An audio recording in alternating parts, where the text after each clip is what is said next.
Alright, and for today's video, I'm really just going to be pretty much just documenting swapping this motor into my 86 Z31. It's an NA VG30. It's just got lower miles. It's only got 130,000 miles, and then this motor chilling back here on the stand had basically a valve issue that was mechanical or something. I didn't even want to deal with it. Had 225,000 miles, so I put in a lower mile motor. This is really just going to be, like I said, documenting the swap. All the pics and video I took were meant for Facebook, not to be edited together in a video, but I will have some content soon on pulling that motor and the 5-speed and then doing an NA to T swap on this. So I'll have a motor pull video, NA to T, and then a 5-speed swap video coming here soon. It's winter. It's about to snow 1 to 3 inches, and I'm not pulling all that crap out of that car because half my garage space is taken up by my daily in the winter. So, yeah. Alright, so here we got a quick clip of what the old motor was doing. When I did a leak down test, I did verify that it was a valve issue. I mean, really, it was probably just like a lifter, but for the price I could have the heads rebuilt, I bought a lower mile motor. Win-win in my book.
Oh man, what a good weekend for the Z. Pressure wash, engine bay, and trans tunnel.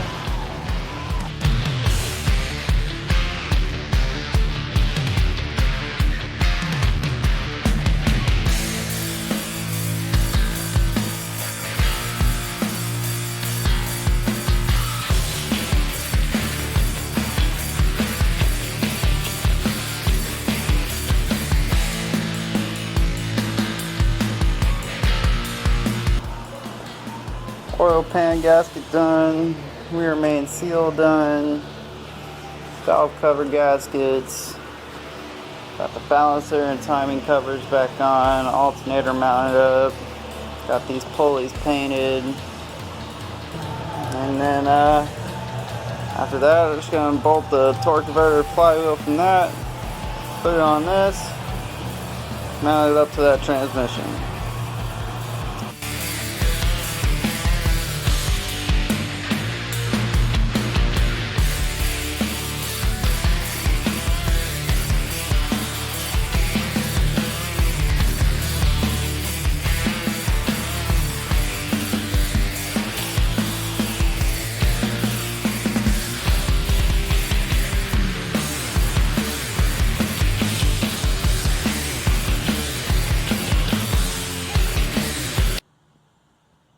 Alright, ladies and gentlemen,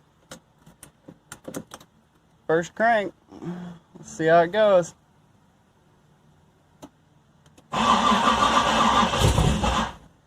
Oh.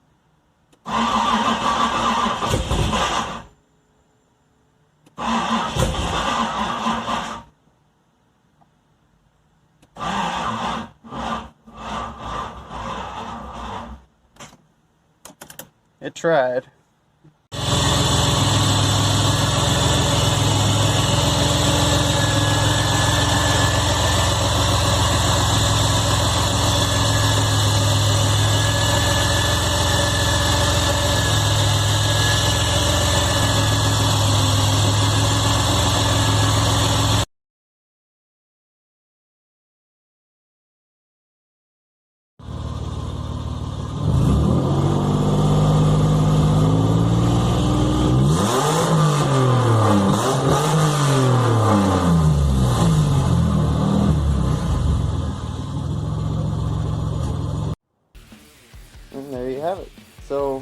think the only things I didn't include in that video was that I put stainless steel exhaust studs in. It's got the EGR delete and all the plenum deletes.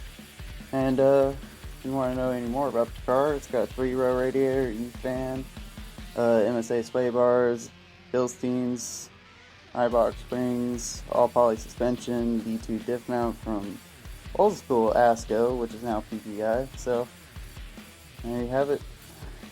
And yeah, keep my daily in the garage because it snows at fucking random. So until it gets warmer, I won't be going more in depth about a motor swap until I tear that apart and have room in the garage to put a fucking whole motor and a transmission and front cross member and probably a diff too. So until then,